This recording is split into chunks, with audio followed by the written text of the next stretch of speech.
Santemore, former policeman from New Orleans, who claims to have sparred 1,400 rounds with the white heavyweight from America, Jerry Cooney. And he says, if Cooney couldn't put me down, how is Bruno going to do it?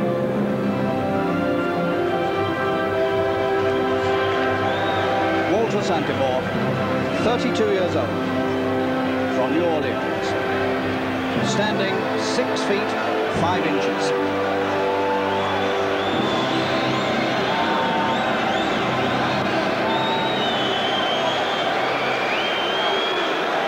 And Santemore's manager is signaling to the crowd 2 rounds, and the Albert Hall crowd don't like that very much.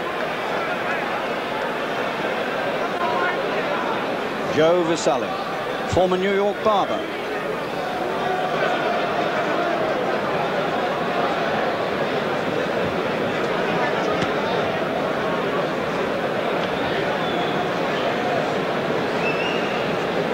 And now we wait for Frank Bruno, the Black Bomber.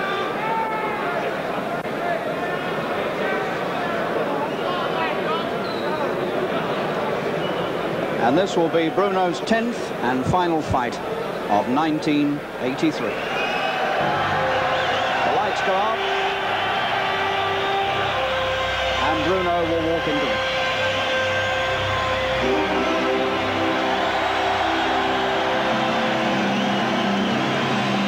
And the British public most certainly have taken this big man to their hearts, slapping him on the back as he makes his way to the Albert Hall ring. The most exciting young heavyweight prospect this country's produced in many a year.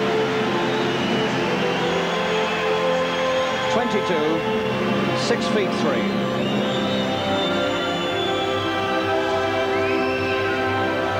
And his name glitters on the backs of the seconds.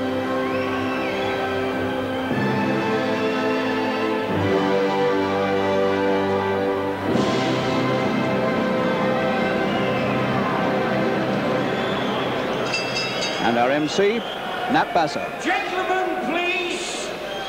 My lords, ladies and gentlemen, this is the main event of the evening, a 10 rounds international heavyweight contest of 3 minutes each round. Between and introducing to you from New Orleans, USA, Walter Santemore.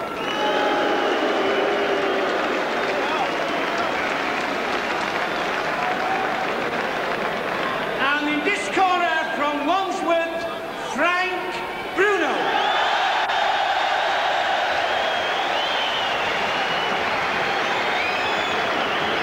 There's nothing like a big heavyweight fight to get the crowd going.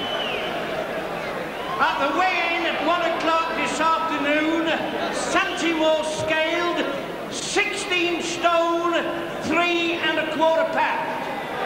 Bruno scaled 15 stone, 9 1/2 pounds. Your referee for this contest is Mr. Roland Dakin and your timekeeper, Tom Powell. Thank you. So Bruno is conceding over 1/2 stone and a couple of inches in height.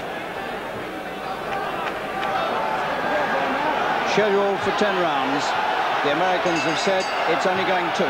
We'll see. And for a man of over 16 stone, Mr. Santemore comes out and does the Muhammad Ali dance. Well, everything about his record speaks of strength. He has a reputation as a spoiler, a man who can smother other men's work. He's taken innumerable body shots in his job as a sparring partner to Jerry Cooney and to other men as well. His best result was to beat famous American heavyweight Ernie Shavers. But that happened when Shavers was well over the hill and 37 years old. Santemore himself is 32.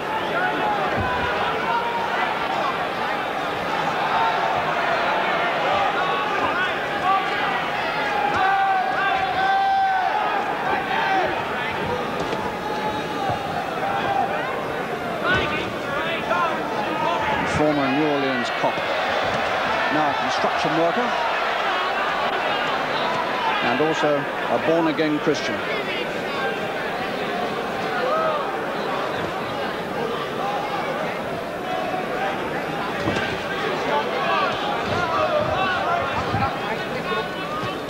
He really is an immense man. I think it's fair to say that there's quite a bit of weight around his midriff that could safely be lost.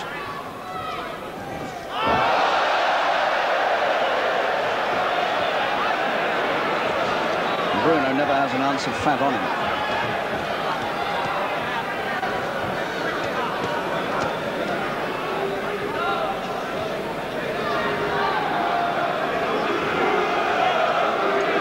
Bruno has just been ranked the number 10 heavyweight in the World Boxing Association's rankings. But those rankings are a bit peculiar because they don't even put Larry Holmes in the top 10.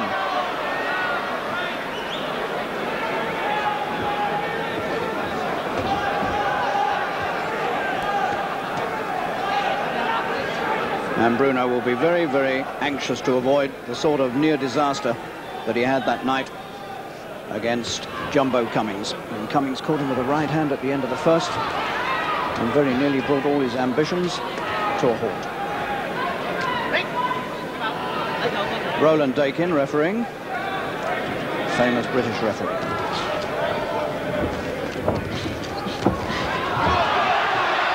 Oh yes, we are very cocky and confident.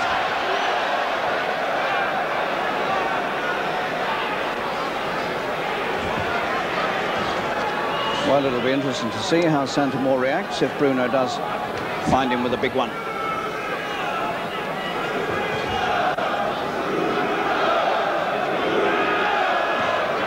This crowd just dying to see him put one across, but not in the first round. And he goes back to the corner, having avoided the sort of right hand that Cummings caught him with. So that'll be a relief for that corner. Bruno, with 19 pro fights behind him, has lasted a total of 47 rounds.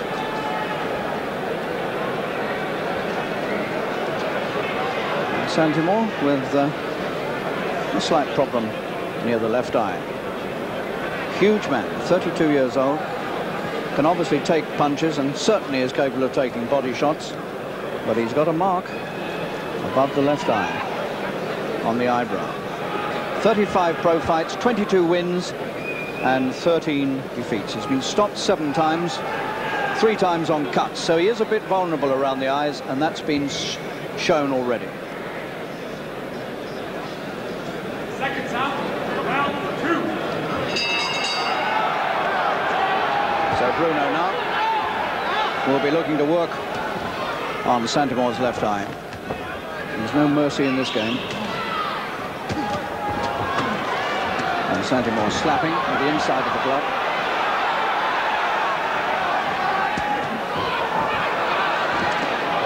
Well, they're wild punches and they carry no weight.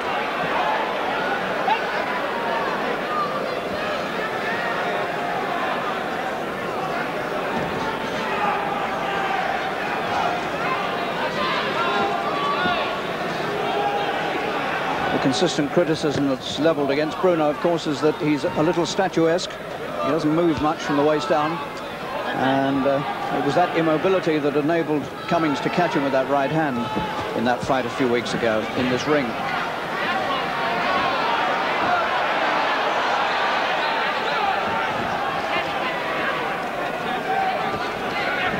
Santemore throwing punches so wide and wildly that they're easy to avoid. There's a swelling coming up underneath Santemore's left eye, and there's a cut above it.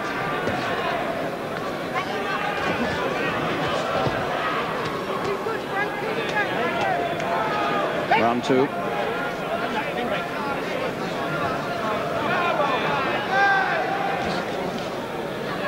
Bruno's been very careful so far not to leave himself open. He's working with the jab to the left-hand side of Santemore's face, where the damage is.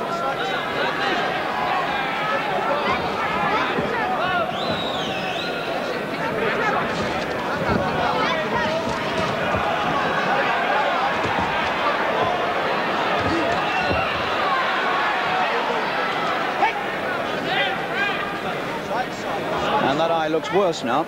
Santemore's left eye is bleeding badly. So the old trouble that stopped him 3 times before is very much in evidence here early on. He's bleeding quite badly. In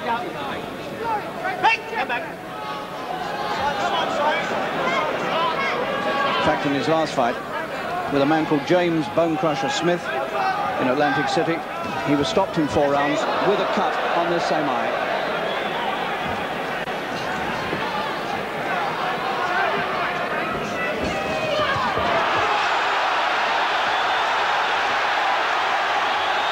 And Santemore's blood is being sprayed all over the ringside.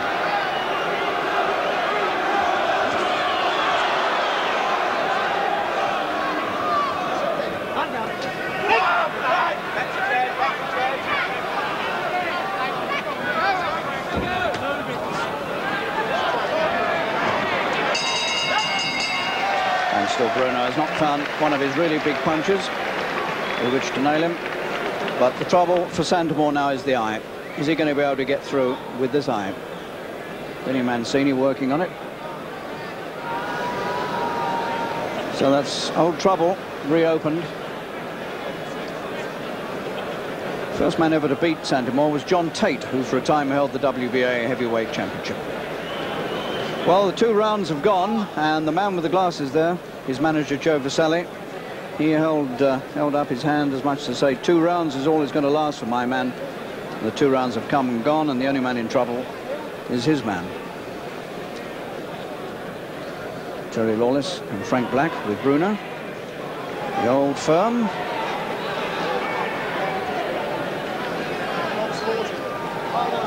Seconds out, round 3.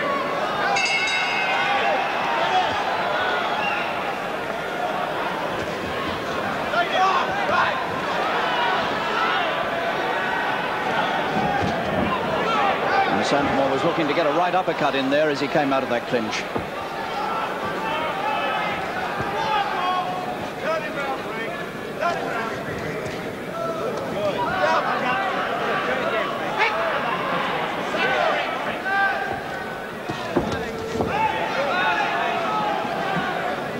Oh, that's a ridiculously wild right hand.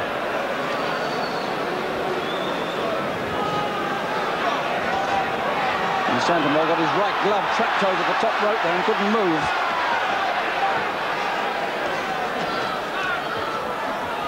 The 3rd round.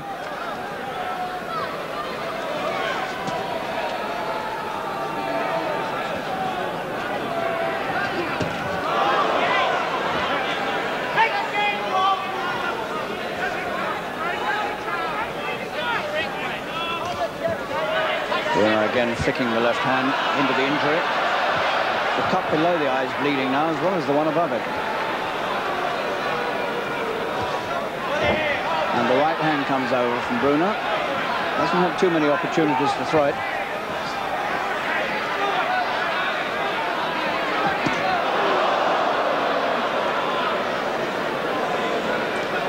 And the whole of the crowd, apart from Bruno, can see those punches of Santemore's coming. At the moment, Bruno is content to dominate this fight with his jab.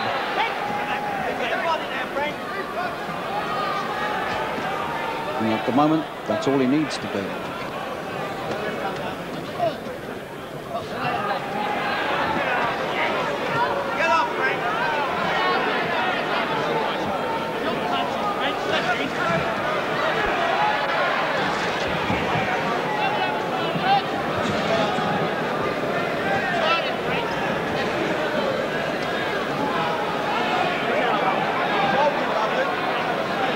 Santemore leaning his 16 stone 3 on Bruno. He's certainly come to spoil.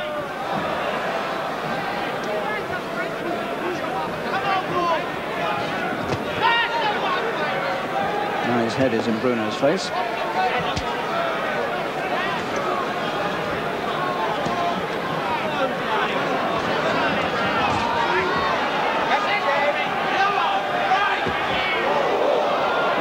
Dangerously close to the low line from Santemore. Big left hand. And he's trying to rough Bruno up. Oh, over he goes. right on the bell to end the third. Santemore on the deck. Now, let's have another look at that. You can see how badly he's cut above and below the eye. Let's just have a look at the action again there. Right hand over he went. That was the first time Big Frank has got the big right in. And the man was all over the shop, but he got up quickly, you'll notice. So he wasn't too badly hurt, but certainly taken with the right. And so the first major success goes to Bruno. Let's have one more look at that. That was a good right. And he did it from an awkward position, trapped on the ropes there. He came round sideways and then finally slung the right hand across and got rid of the man.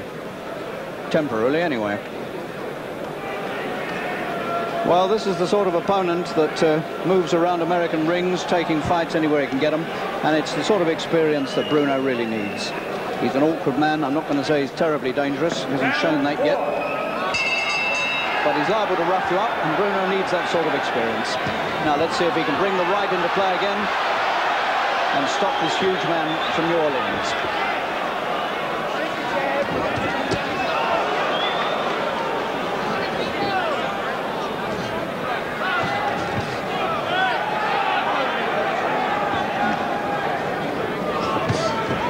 And good right again. So Bruno's handling himself well here.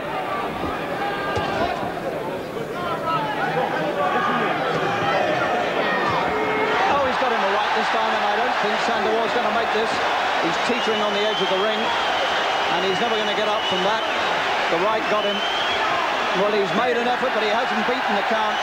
And Bruno has knocked him out in the fourth round, and that will do, thank you very much, to wind up 1983 for Frank Bruno. He really couldn't want a much better result than that. That was a clinically efficient job against an awkward man. He cut him, and then he knocked him out. What more can you do? And he's unmarked. Right again. The right hand of Bruno did the job. He had the man set up, chopped the right over, even if it was high on the head. So the man was confused, and he couldn't beat the count. And so Big Frank Bruno marks up 20 wins in 20 pro fights. Well worth having another look at this, because this is good stuff for British heavyweight boxing. That punch did catch him very high up, but he'd already been hurt at the end of the previous round. And one more right was enough to put paid to Walter Santemore. Well, they said it would last 2 rounds, the Americans, but they were half wrong. It lasted 4. Santemore, 32, knocked out in the 4th round by Frank Bruno of Wandsworth. What a good performance that is to end his professional year. 10 fights this year, 10 wins, Bruno, 20 in all. And the young man will go into 1984 looking for very big things indeed. Gentlemen, please. Ladies and gentlemen, on the count out in 50 seconds of the 4th round, Bruno is the winner. 50 seconds of the 4th round. That was the time. And that Bruno camp will be absolutely delighted with the way Bruno handled himself against an awkward opponent. Ladies and gentlemen, your appreciation for a very game loser. Santemore came here with the reputation of a man who could absorb punching all night long. He'd sparred well over 1,000 rounds with Jerry Cooney, and he said, well, Cooney never hurt me. How can Bruno? Well, he was wrong. Bruno did hurt him twice, once at the end of the 3rd, and then 50 seconds into the 4th. He put paid to the man. And so Bruno leaves the ring, posing for the photographers. There is a young man with a very fine future indeed.